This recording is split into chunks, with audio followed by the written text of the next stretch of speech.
Eclesiastes 4, a partir do versículo 9.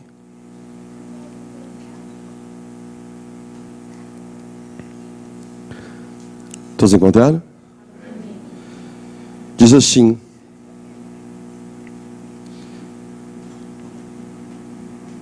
melhor é serem dois do que um, porque tem melhor paga do seu trabalho. Porque se caírem, um levanta o companheiro. Ai, porém, do que estiver só. Pois caindo, não haverá quem o levante. Também, se dois dormirem juntos, eles se aquentarão. Mas um só, como se aquentará? Se alguém quiser prevalecer contra um, os dois lhe resistirão. O cordão de 3 dobras não se rebenta com facilidade. Amém? Irmãos, eu quero falar um pouco aqui sobre vida de casal. Esse é o tema da minha palavra aqui esta noite. Quero falar um pouco sobre isso. E eu não poderia começar sem antes trazer a visão de Salomão sobre a companhia de 2 pessoas. Deus, ao trazer esta palavra ao seu coração, na sua sabedoria, Deus começa a tratar situações da vida aonde normalmente uma pessoa teria grandes dificuldades de ter êxito. E o versículo 9 ele começa dizendo: melhor serem 2 do que um. Só por isso aqui eu já recebo uma informação de Deus de que sozinho eu não sou melhor. Sozinho eu não posso obter nada, a não ser que este só seja não porque você provocou, mas sim porque você se viu só. Como Elias, quando estava sozinho, lutando contra 450 profetas do diabo, chamado profeta de Baal, se viu sozinho. Então Deus foi ter com ele. Essa era uma situação fora sua vontade. Porque a queixa de Elias era que ele estava sozinho, não havia mais ninguém. Tirando essas situações que fogem às nossas escolhas, à nossa vontade, no que diz respeito a caminhar, melhor é serem 2 do que um sempre. Então Salomão vem trazer as explicações ou as respostas de Deus do porquê é melhor serem 2 do que um. Olha, se um cair, haverá um companheiro que o levante. Mas ai do que estiver só, quem é que o levantará? E ele termina falando sobre cordão, dizendo: olha, o cordão de 3 dobras dificilmente se arrebenta. Mas espera, como que ele começa falando de 2 pessoas, 2 companheiros, e termina falando de 3? Quem é essa terceira pessoa nessa caminhada aonde há 2 no mesmo propósito? Essa terceira pessoa é a presença de Deus na vida deste casal, na vida desses companheiros de jornada. Então ele começa dizendo o valor que tem a companhia de um irmão e outro irmão, mas aqui eu vou focar no casal. O valor que tem a companhia de um casal, o marido e a esposa.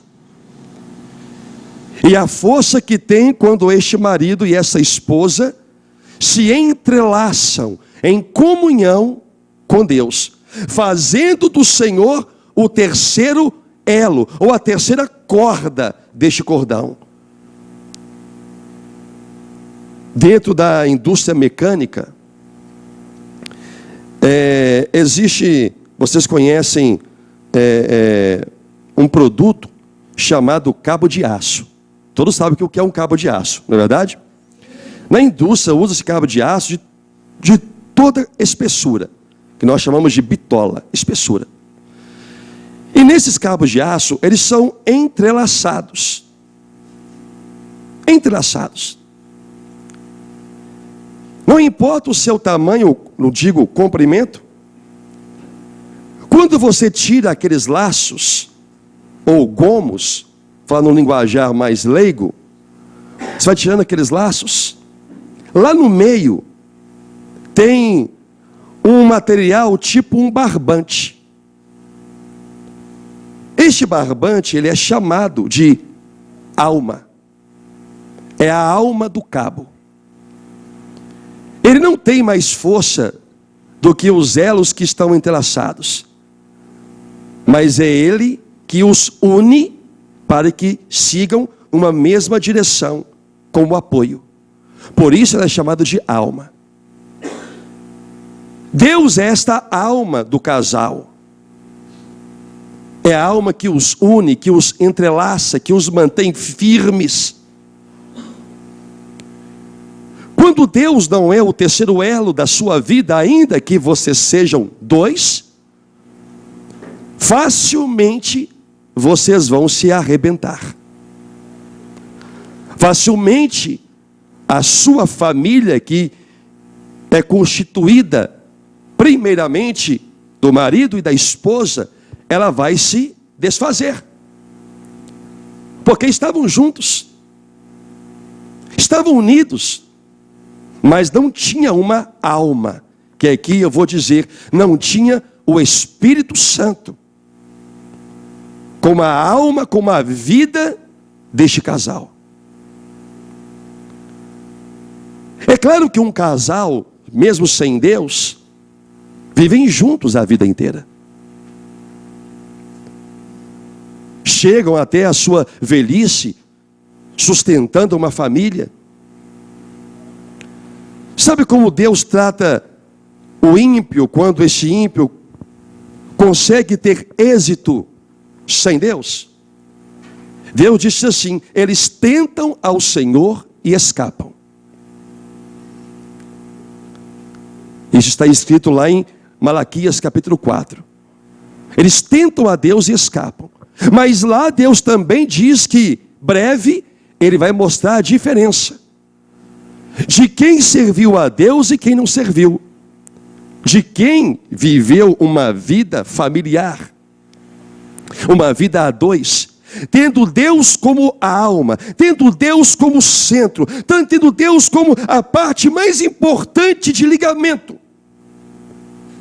Deus vai mostrar a diferença, que foi esta família, este casal, que prosseguiu na sua vida, um apoiando o outro, um ajudando o outro, porque é melhor serem dois do que um.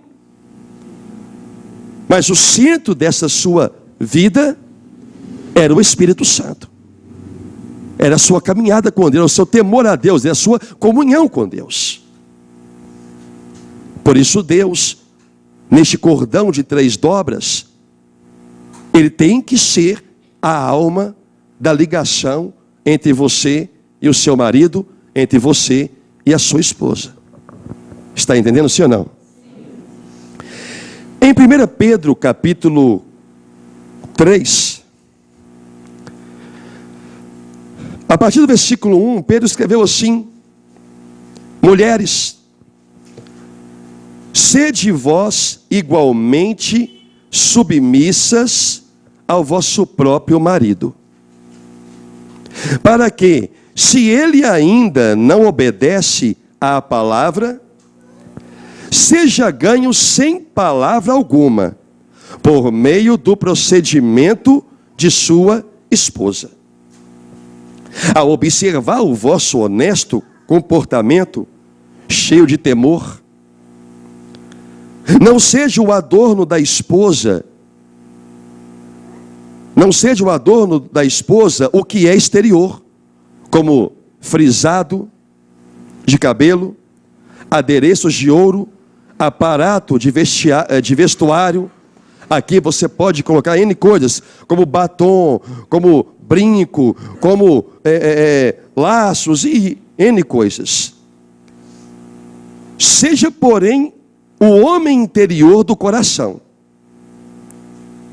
unido ao incorruptível trajo de um espírito manso e tranquilo, que é de grande valor diante de Deus. Pois foi assim também que a si mesmas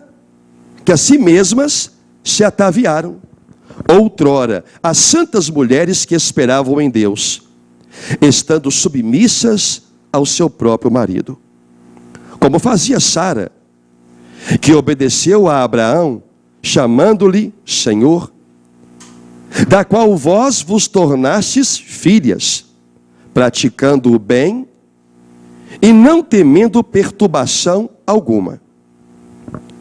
Maridos, vós igualmente vivei a vida comum do lar, com discernimento, e tendo consideração para com a vossa mulher como parte mais frágil. Tratai-a com dignidade, porque sois juntamente herdeiros da mesma graça de vida, para que não se interrompam as vossas orações. Ouça isso aqui. Pedro deu aqui 2 conselhos, um para as mulheres e um para o marido. Ele não está tratando aqui a fundo o relacionamento entre o marido e uma esposa. O que ele está tratando aqui é a atitude de cada um perante Deus e perante o seu cônjuge.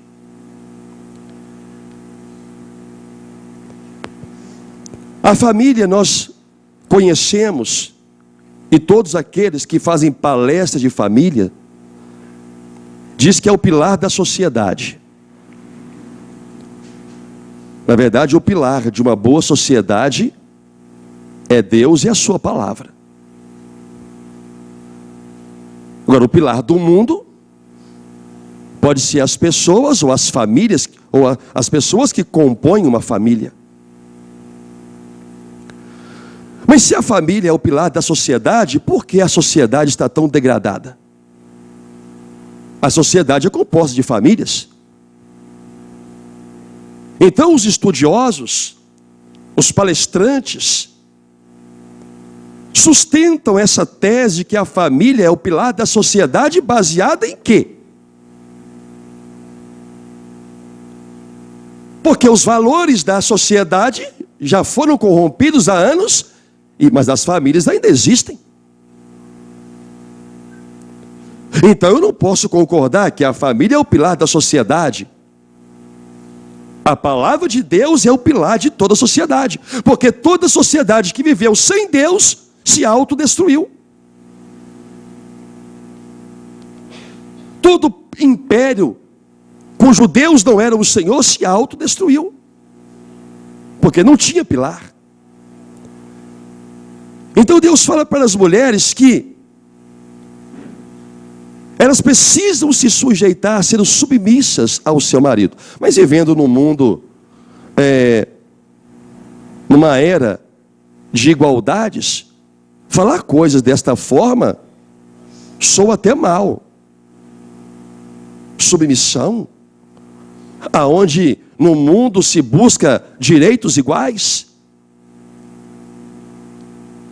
E todos os direitos têm que ser iguais para todas as pessoas, independentemente de sexo, de cor, de credo religioso. Direitos são iguais, ou pelo menos deveriam ser iguais. Isso não tem a ver com homem e mulher, com masculino e feminino, com macho e fêmea. Isso tem a ver com o ser humano. Mas Deus estabeleceu, como em qualquer sociedade que precisa de regras. Olhem para mim, gente, deixa eu ir lá. Deus estabeleceu também uma regra para se constituir, eu vou assim dizer, uma sociedade. Porque tudo que envolve mais de uma pessoa, ou mais de duas pessoas, duas ou mais pessoas, é uma sociedade. São sócios. Então, para que uma sociedade chamada família fosse bem estruturada, bem instituída, todos possuem o mesmo direito. Olha o que Pedro escreveu aqui no versículo 7. Porque sois juntamente herdeiros da mesma graça de vida. Em relação à vida cristã, a mulher e o marido, o homem e a mulher, possuem os mesmos direitos. O marido e a esposa, porque aqui fala de maridos e esposas. Vocês têm o mesmo direito da vida eterna, os mesmos direitos perante Deus, mas mesmo possuindo os mesmos direitos, Deus, para instituir uma sociedade, teve que estabelecer posições. Como em qualquer sociedade, tem que haver posições. Em uma sociedade de empresários, tem que haver posições. Eles têm direito aos mesmos rendimentos da empresa, em proporções iguais, mas possuem posições diferentes. Eles podem ser sócios 50% de uma empresa, mas um tem que ser o presidente. Não pode haver dois presidentes. Não pode haver dois que mandam, dois que direcionam, embora os dois participam de igual modo de tudo em relação à empresa. A mesma coisa em relação à família. Não há diferença do homem e da mulher nas questões espirituais. O direito de um é o direito de outro. Por isso Paulo certa vez disse: como sabes, ó mulher, se salvarás o teu marido? Como sabes, ó marido, se salvarás a tua mulher?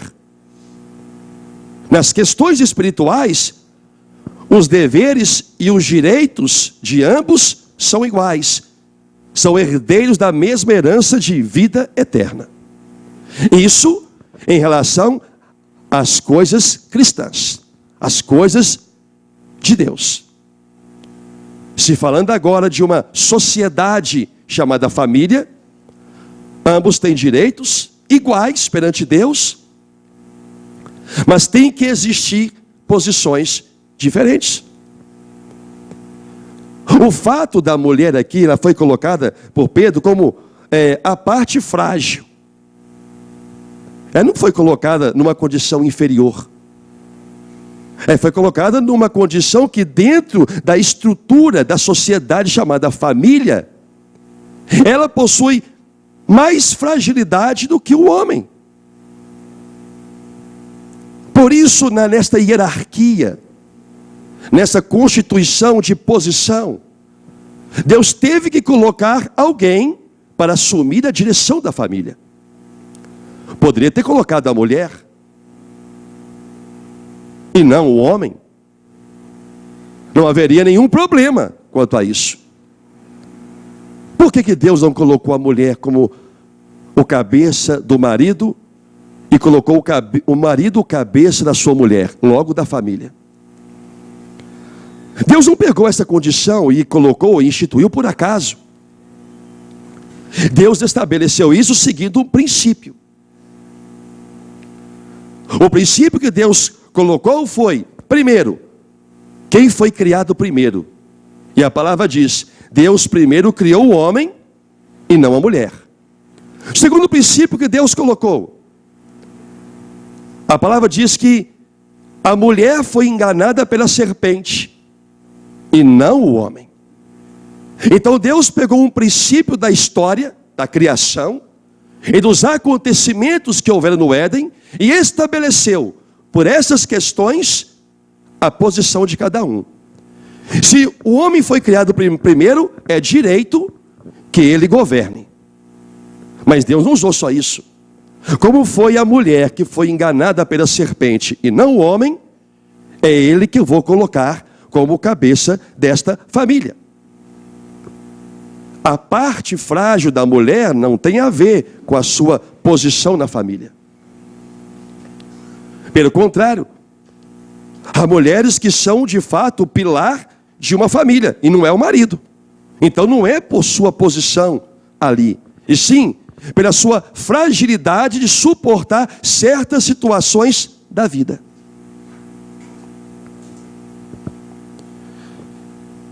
Em um casamento, em uma relação entre um homem, um marido e uma esposa, um pregador chamado William MacDonald, é um americano, ele é escritor, é pregador e é teólogo. Em um de seus livros, ele cita alguns princípios básicos que um casal precisa observar para que tenham um casamento feliz. Não estou nem tratando o caso de abençoado, mas feliz. Eu queria falar sobre 5 coisas que ele citou em um de seus livros. A primeira: para existir paz no lar, deve-se observar algumas regras. Vou falar de 5. Primeira regra: manter uma base de confiança mútua. Nada disso aqui tem a ver com posição. Tem a ver com a prática de cada um no contexto familiar. Como em qualquer segmento, nada se estabelece, não pode haver paz se não houver uma confiança mútua.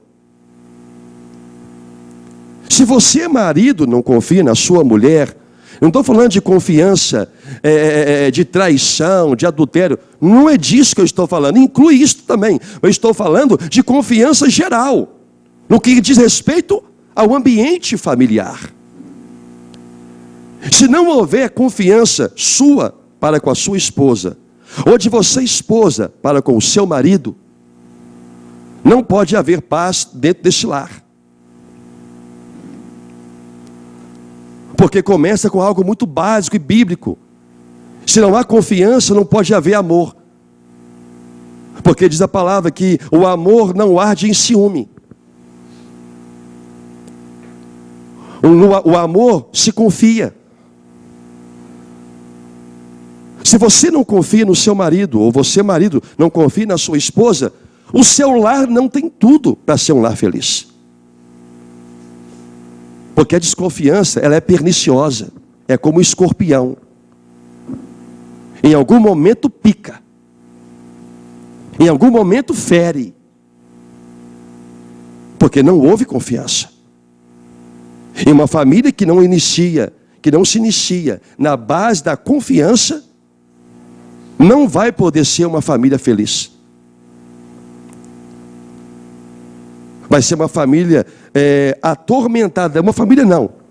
A parte que não confia vai ser atormentada pela vida inteira. Por não saber que pode confiar no seu cônjuge.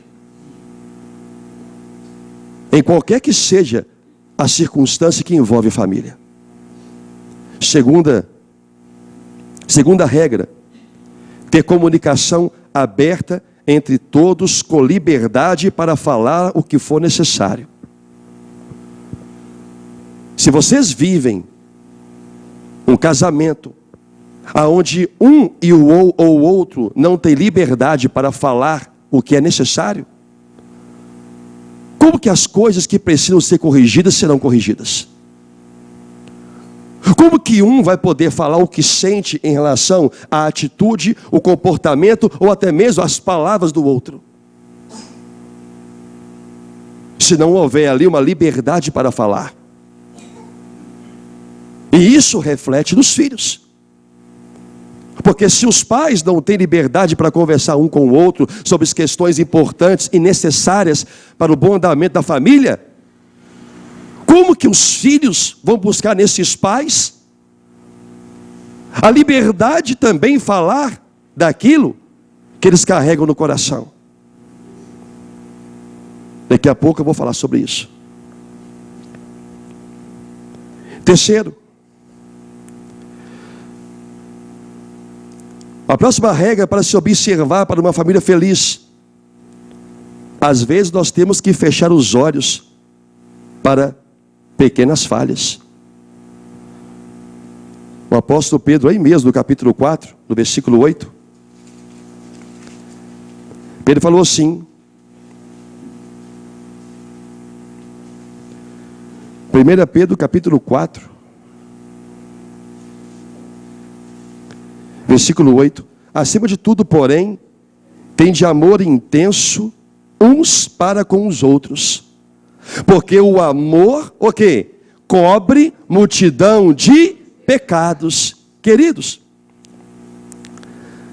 às vezes nós precisamos fechar os olhos no nosso casamento para pequenas falhas que os nossos cônjuges, que o nosso cônjuge possui.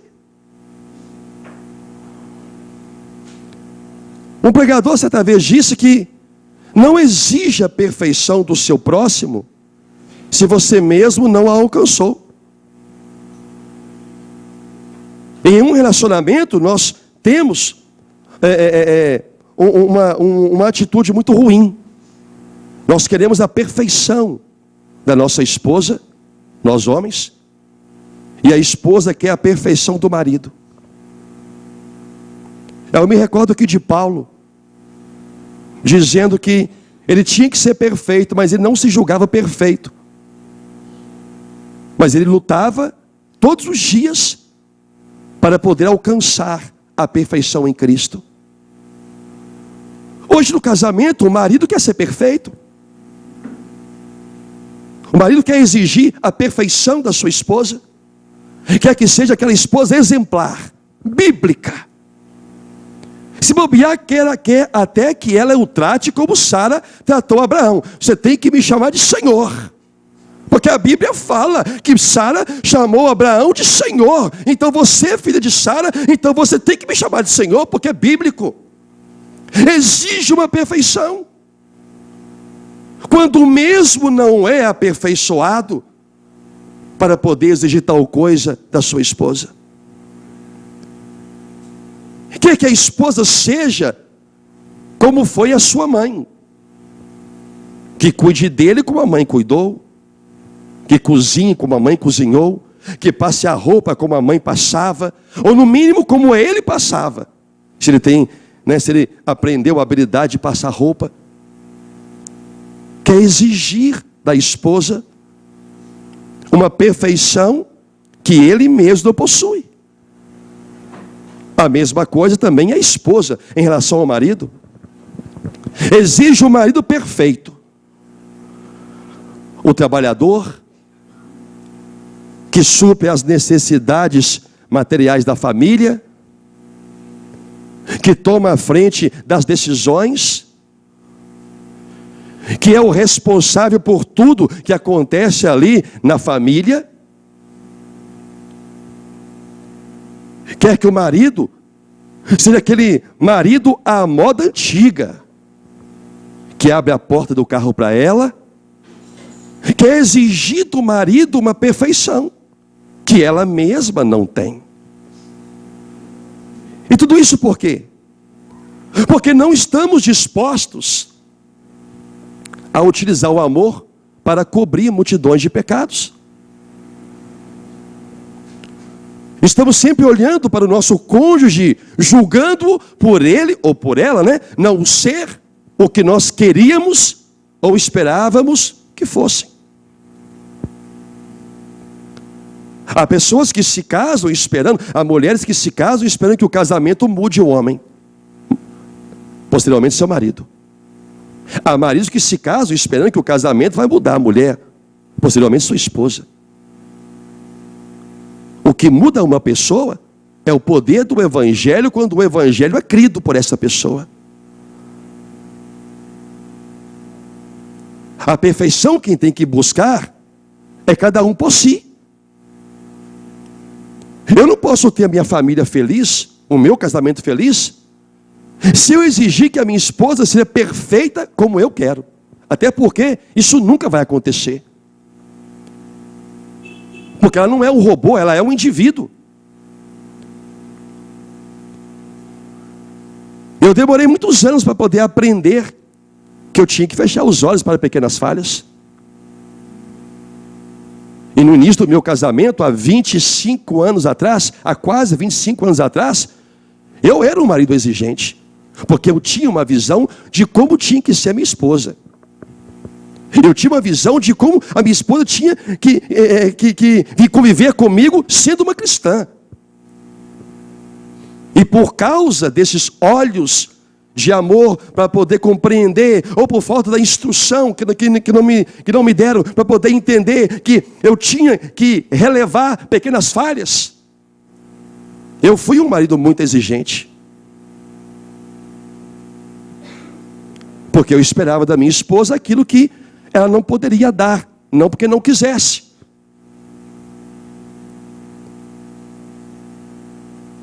Quantos hoje também não têm vivido assim?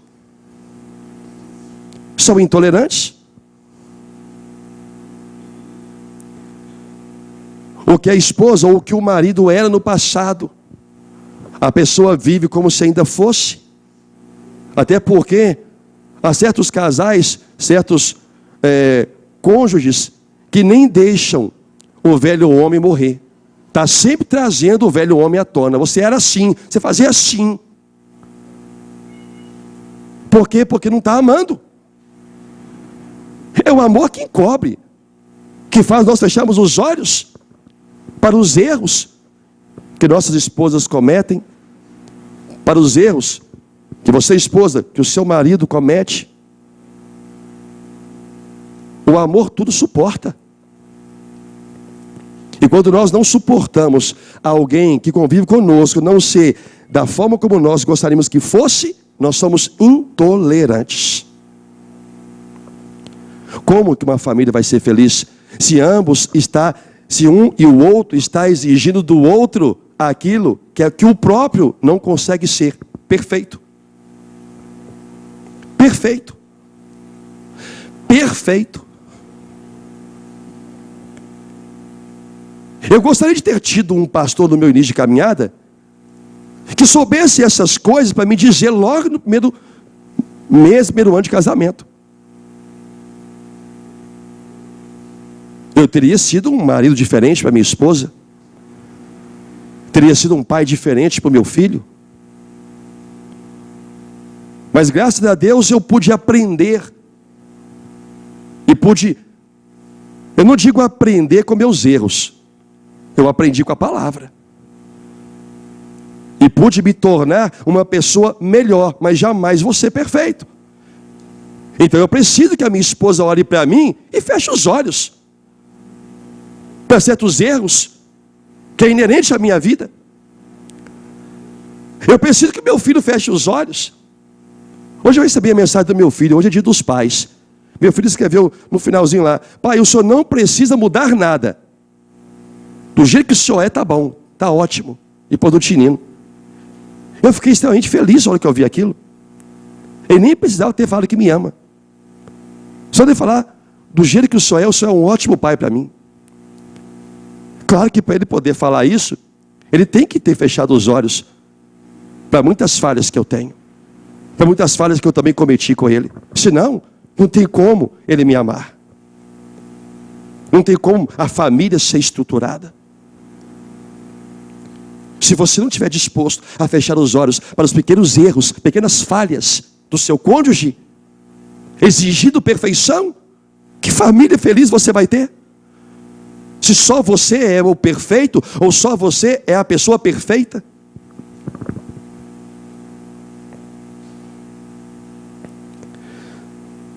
Quarto, para se ter um casamento feliz, é necessário observar uma quarta regra, segundo William MacDonald. É preciso ter o mesmo pensamento sobre finanças. Porque finanças é uma das maiores, está entre as maiores causas de desmoronamento familiar. Questões financeiras. Não é questão financeira porque a família está passando por um momento difícil. Porque isso aí é melhor serem 2 do que 1. Quanto a isso aí, é melhor serem 3, tendo Deus como a alma, como o centro da sua vida, que dificilmente vai se arrebentar, vai passar por essa prova. Mas eu me refiro, quando a família entra em colapso financeiro, porque o marido e a esposa não pensam da mesma forma sobre questões financeiras. Ou não pensam da mesma forma certa, ou ambos pensam errado. Se você não pensar como seu marido, ou como a sua esposa, para saber administrar o muito ou o pouco que você recebe, muito ou pouco se tornará em nada.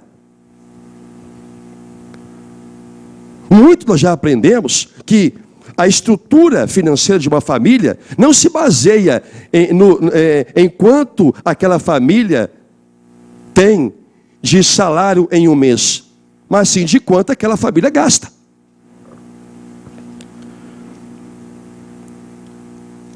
Muitas pessoas que já passaram por trabalhos com remunerações diferentes, e vou dar aqui o meu exemplo. E muitos já tiveram esse exemplo. Não importava o quanto eu recebia na empresa que eu trabalhava. As minhas contas eram sempre as mesmas. O que mudava era o seu valor. Se eu recebia R$1.000 e eu não soubesse administrar, eu devia 1.500. Se eu era promovido, então passaria a receber R$5.000, mas aí eu deveria 9.000. Então não é em função do quanto a pessoa recebe, mas sim do quanto ela gasta. E muitos desse gasto vêm dentro de uma família, porque não há concordância entre os casais, entre o casal. É a mulher que prioriza as coisas da família, que prioriza o alimento, que prioriza não ter dívida, e é o marido impulsivo, que quer comprar, que quer ir, não sabe que não vai ter como pagar, mas vai. Ainda quer usar a fé. Não, mas eu vou na fé.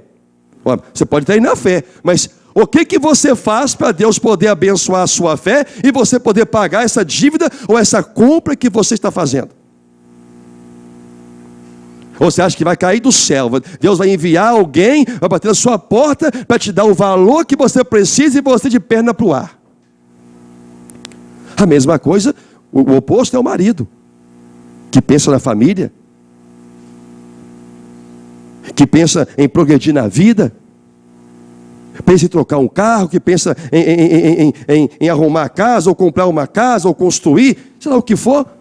Mas aí vê a mulher que só pensa no presente. E literalmente falando no presente mesmo, no que ela vai se presentear. Não, este mês eu vou comprar, né, a minha roupa que, né, quanto custa, minha filha? Custa R$600, vou pagar de 3 vezes. Minha filha, como é que você vai comprar uma roupa de R$600 se nós estamos precisando de comprar outras coisas mais importantes? Não. Você me tirou da casa do meu pai e da minha mãe. Na casa do meu pai e da minha mãe eu tinha tudo, agora você tem que me dar. Se não houver concordância, essa família que tinha tudo para ser abençoada, o dinheiro, ou a falta de saber usá-lo, vai destruir essa família. Nunca vão conquistar nada na vida, nunca vão adquirir nada na vida, nunca vão sair do estado em que se encontram materialmente falando. E não é porque não ganha muito, ou tanto quanto pensa que deveria ganhar, é porque não sabe usar o pouco que tem.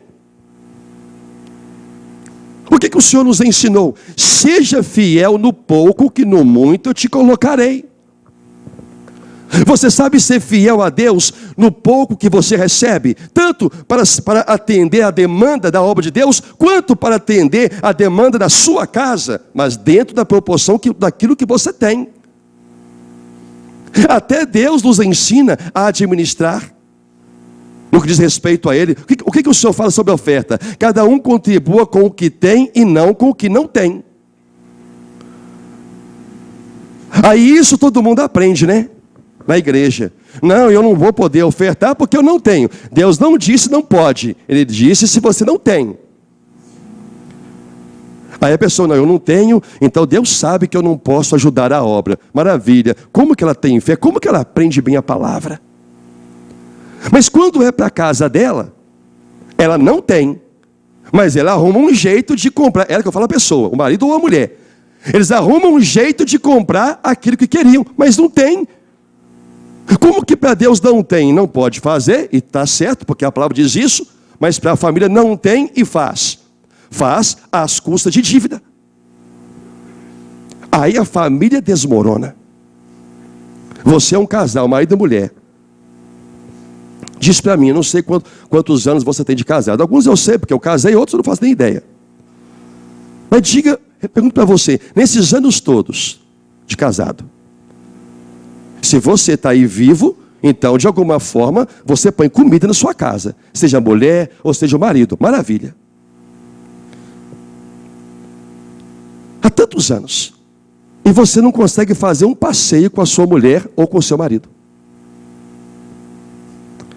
Você não consegue alugar uma pousada e descansar um final de semana com a sua mulher, com o seu marido. Por que não consegue? Você passa o ano inteiro comprando.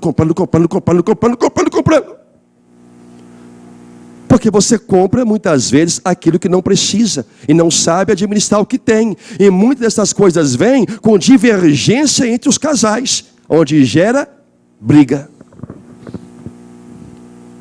Onde gera briga. Quinto, depois eu vou falar mais um pouquinho sobre isso, se eu lembrar. Quinta coisa.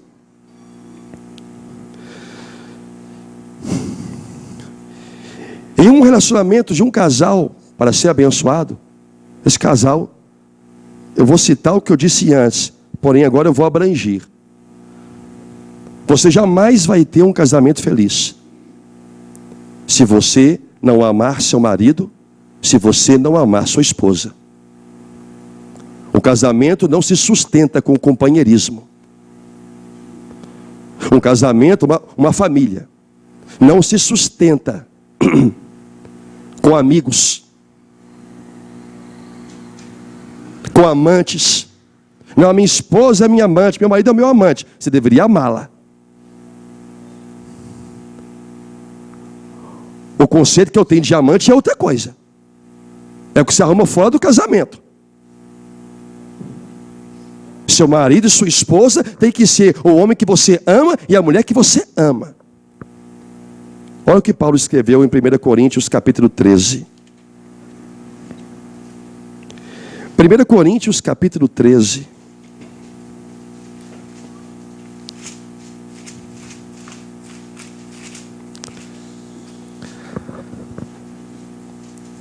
Versículo 4, Paulo fala do amor sendo o dom supremo de Deus.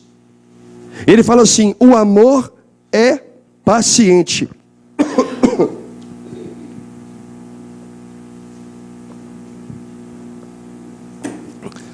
1 Coríntios 13, versículo 4. O amor é paciente. O amor é benigno. O amor não arde em ciúme. O amor não se ufana, ou seja, não é orgulhoso, não busca vaidade. O amor não se ensoberbece. O amor não se conduz inconvenientemente. O amor não procura os seus interesses. Não se exaspera, não fica irritado, nervoso um com o outro, por qualquer coisa. O amor não se ressente do mal, não guarda mágoa no coração, fica a pessoa ressentida.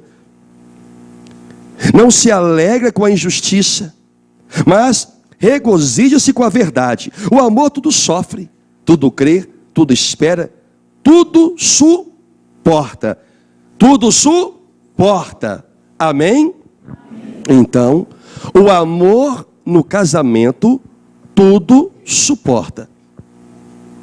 Mas eu quero usar esse restante do tempo que eu tenho para falar algumas coisas que eu acho extremamente relevante. Primeiro, o amor não age. Eu quero usar aqui o versículo 5. O amor não se conduz inconvenientemente. Está falando de atitude, se convenientemente. Quero dar aqui 2 exemplos. Primeiro, se você ama seu marido ou ama sua esposa, você não a desrespeita, você não o desrespeita. Principalmente na frente dos outros. Mulheres que desrespeitam o marido e não olha quem está perto. Maridos que desrespeitam a mulher. Tem palavra dura para a esposa, dura para o marido. E não importa se tem alguém perto para poder ver. O amor não se conduz inconvenientemente. Uma coisa é um ato isolado. De você cometer o ato de desrespeitar o seu marido ou a sua esposa. De você ofendê-la ali, ou humilhá-la ou humilhá-lo nas palavras. Um ato isolado. Depois você pede perdão, conserta e segue em frente. Outra coisa é quando um cônjuge tem o hábito de fazê-lo. Fala mal do marido com a mãe.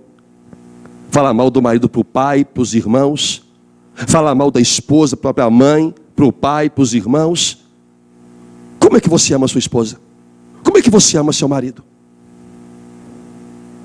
Se você o difama, se você a difama, como que você quer que os seus parentes a tenham em estima, ou o tenham em estima, se você se torna o pior degradador moral do seu marido ou da sua esposa? Você o diminui perante sua família. Como que você vai ter uma pessoa feliz? Existe algo chamado brio. Não sei nem se é a expressão que se usa essa. Mas vou colocar uma outra. Todo mundo tem orgulho próprio. Por mais submissa que possa ser sua esposa, ela tem orgulho próprio. Quando você profere uma palavra em relação a ela, e a ofende, ou a humilha, ou a envergonha, o mesmo é o seu marido. Pode ser uma pessoa pacata, mansa, tranquila, que não vai colocar para fora o que ele sente por aquelas palavras naquele momento. Como é que tem amor? É quando se exige do outro uma perfeição que a gente mesmo não tem.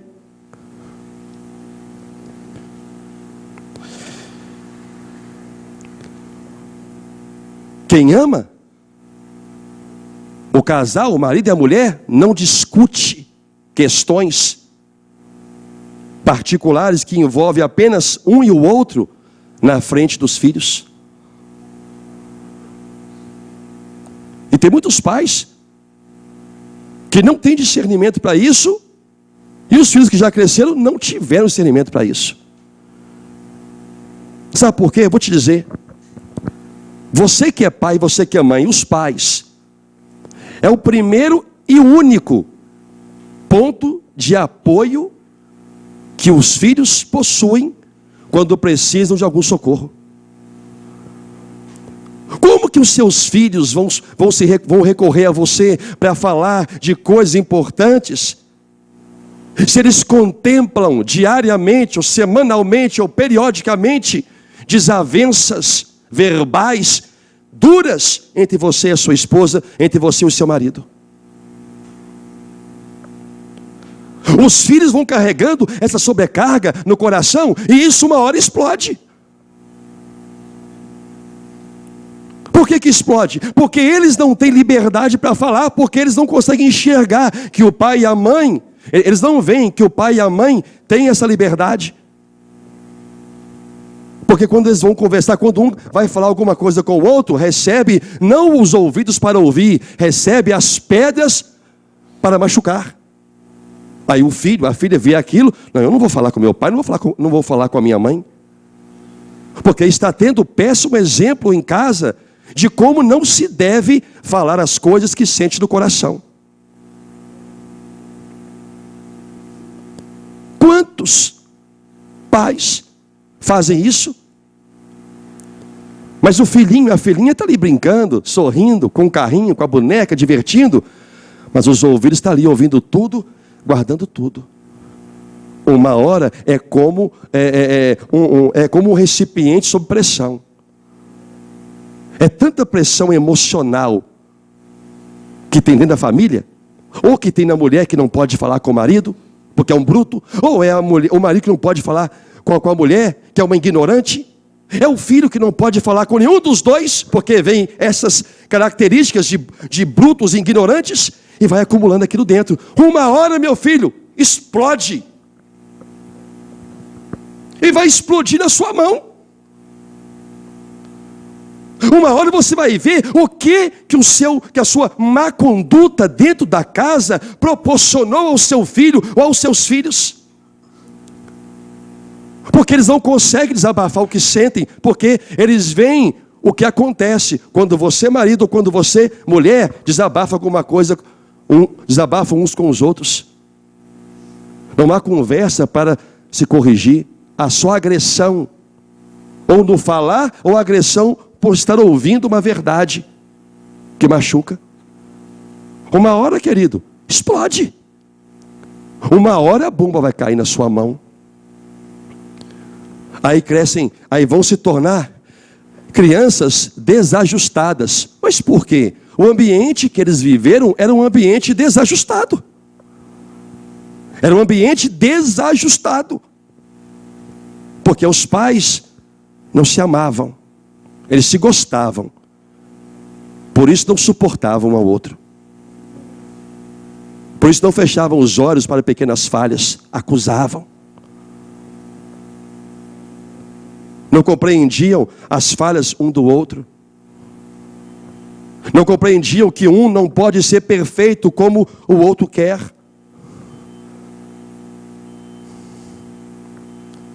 E os filhos ali, recebendo tudo aquilo, que é sobrecarga emocional. Aí quando chega na adolescência, para pré-adolescência, para adolescência, para a juventude, são aqueles filhos reclusos, não falam nada, o pai não sabe o que está acontecendo, a mãe não sabe o que está acontecendo. Ah, mas o meu filho não era assim, minha filha não era assim. Olha o que está acontecendo. Estava acontecendo o que você nunca observou. A sua panela de pressão está explodindo. Porque você não deu a eles a liberdade de abrir o coração para você, pai e mãe. A panela de pressão vai explodir. Aí depois tem que correr para o pastor, para ver se Deus pode fazer algum milagre através dele. E às vezes não faz. Às vezes faz. Mas isso não vai mudar a visão do seu filho para o ambiente da família. Eles vão continuar não abrindo o coração para você lá dentro. E se não abrir para o pastor ou para alguém da igreja que a pessoa que o seu filho confie, vai abrir para o mundo, vai abrir para a internet, vai abrir para a rede social, vai abrir para o Facebook. E a culpa é de quem? Do filho? Da filha? Não.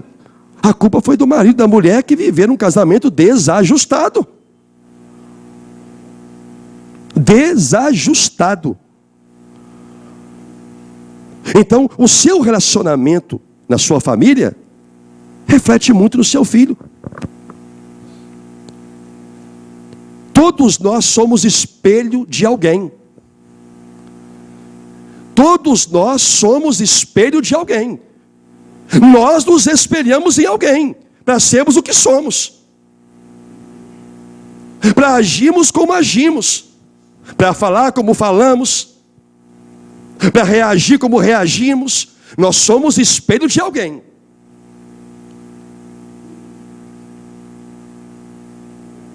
Será que nós somos espelho de Cristo? Para os nossos filhos se espelharem em nós? E serem diferentes do que nós fomos, porque não conhecemos a Cristo? Mas os nossos filhos muitas vezes têm a imagem do servir a Deus, não é na igreja. Os seus filhos não aprendem como servir a Deus olhando para o pastor. Embora muitas vezes eu falo, olhe para mim, se espelhe em mim. No que diz respeito à vida cristã, não nos meus erros pessoais. Os meus erros pessoais eles não vão ver, não convivem comigo, mas eles podem imitar a minha fé, como a palavra diz. Imitar a fé do seu pastor, é só o que vocês podem ver. Mas o que eles vão imitar é o conceito de vida cristã que eles enxergaram em casa. Vão se tornar adolescentes, jovens e adultos iguais aos seus pais. Se o coração não se abrir para Deus, e Deus de fato fazer ali uma conversão sincera e verdadeira. Se isso não acontecer, eles vão ser o espelho de alguém. Então eu te pergunto, eu não vou falar do pai e da mãe, vou falar do casal. Vocês como casais, são espelho para os seus filhos e filhas? O que você vive no seu casamento é o que você quer para o seu filho e para a sua filha? Eu acredito que para muitos aqui não, eu não quero o casamento que eu tenho para meu filho e para minha filha. Talvez alguns, um ou outro possa falar isso. E eu falo porque eu sou pastor da igreja, eu conheço o meu rebanho, eu conheço as ovelhas que eu pastoreio, eu conheço os comportamentos de família que muitos têm.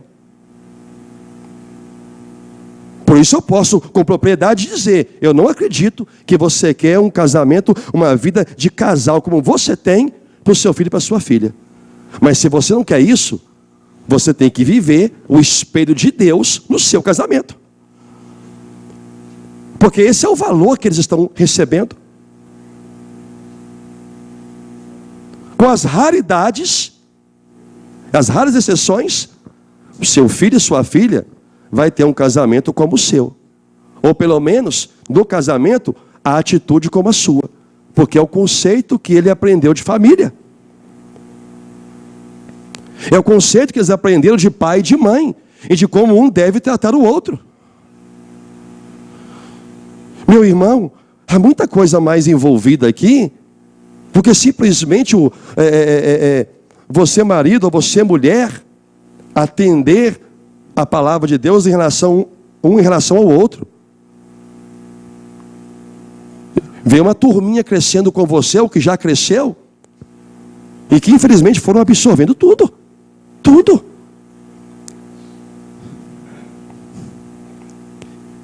Eu vou terminar com o que Pedro falou aos maridos em relação às mulheres. 1 Pedro capítulo 3, versículo 7, o último texto, e eu termino. Maridos, vós igualmente vivei a vida comum do lar. O que é a vida comum do lar?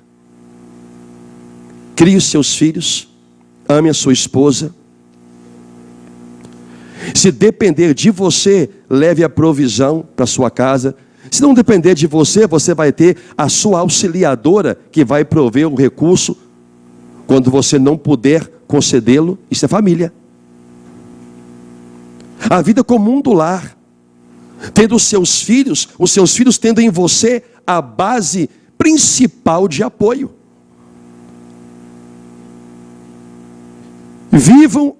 Vivei a vida comum do lar, comum.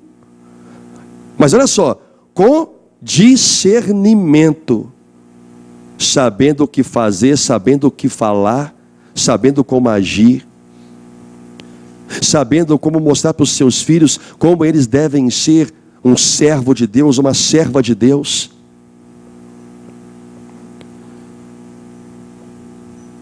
Se vocês que ainda têm filhos pequenos, se vocês não valorizam a vida cristã, os seus filhos vão ser igual a vocês. Hoje todos vocês que têm filhos pequenos, eu já disse isso e vou repetir, vocês foram abençoados por terem entrado dentro de uma igreja. Para os seus filhos aprenderem valores de Deus, ter o espelho de Deus. Mas se vocês não forem, eles vão imitar vocês. E do fundo do coração, é o que você realmente quer? É o que eu sempre falei a vida inteira do meu ministério para casais que têm filhos. Se você não dá valor à igreja, os seus filhos vão crescer sem valorizá-la, porque aprenderam pelo exemplo. Se você não dá valor a estar no culto para adorar a Deus, os seus filhos vão entender que também não precisam, por qualquer pretexto. Ter um aniversário, ter uma festa, dia dos pais, dia das mães. Será? Daqui a pouquinho vai ter uma apresentação das crianças menores. Será que você, pai e mãe, que tem filhos pequenos, estariam aqui hoje, se não fosse os seus filhos apresentar aqui algo para vocês? Ou vocês estariam na festa do seu pai, da sua mãe, da sua família, dos seus parentes? É o que eles vão aprender com você. Eles não vão dar valor a Deus, nem à obra, nem à casa do Senhor. Porque o exemplo vem de casa. O exemplo só vem da igreja quando essa pessoa se converte e se torna independente dos seus pais para servir a Deus. Aí vai buscar o exemplo em Cristo e no pastor que Deus mandou. Fora isso, é na sua casa que eles vão aprender como servir a Deus ou como não servir. O exemplo é de casa. Cuide dos seus filhos. Cuide dos seus filhos. Olha o que vocês são como casal, como família.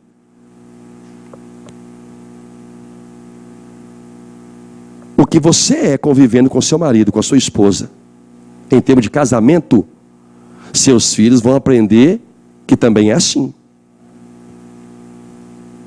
Eles vão aprender que também é assim.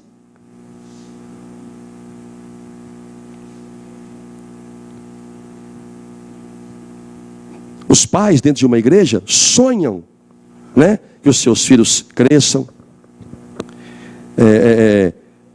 que a menina arrume conheça um rapaz na igreja, que seja um homem de Deus. O rapaz, né, os pais do rapaz sonham, né, que o filho encontre uma boa esposa, uma auxiliadora. Amém. Até aí tudo maravilhoso. Aí essa família, né, esse casal que está na igreja, sonha com o casamento. Tudo certinho. Mas os filhos cresceram não vendo isso na família. Não se casaram, viveram amigados, morando junto. Por que que o seu filho ou a sua filha vai se casar direitinho lá no cartório, na igreja, se na casa eles viram justamente o oposto? Você pode me explicar isso? Se é você que mostrou para eles o conceito de família, as igrejas são formadas de muita gente assim. Você tem um grande papel de responsabilidade para o andamento da família. Quer ter uma família feliz? Observe esses 5 regras que o William MacDonald escreveu no seu livro. Eu achei interessante compartilhar isso. Se você entender que isso é edificante para a sua vida, como eu creio que é, viva, pratique, seja bênção, tenha um casamento abençoado, em nome do Senhor Jesus. Amém? Seja uma família ajustada e não desajustada. Eu entrego essa palavra a toda a igreja. Você, marido, você, esposa, seja um cordão de 3 dobras. Amém? Você, seu cônjuge e Jesus como centro da vida de vocês. Glória a Deus pela palavra. Vamos todos ficar de pé no nome do Senhor Jesus.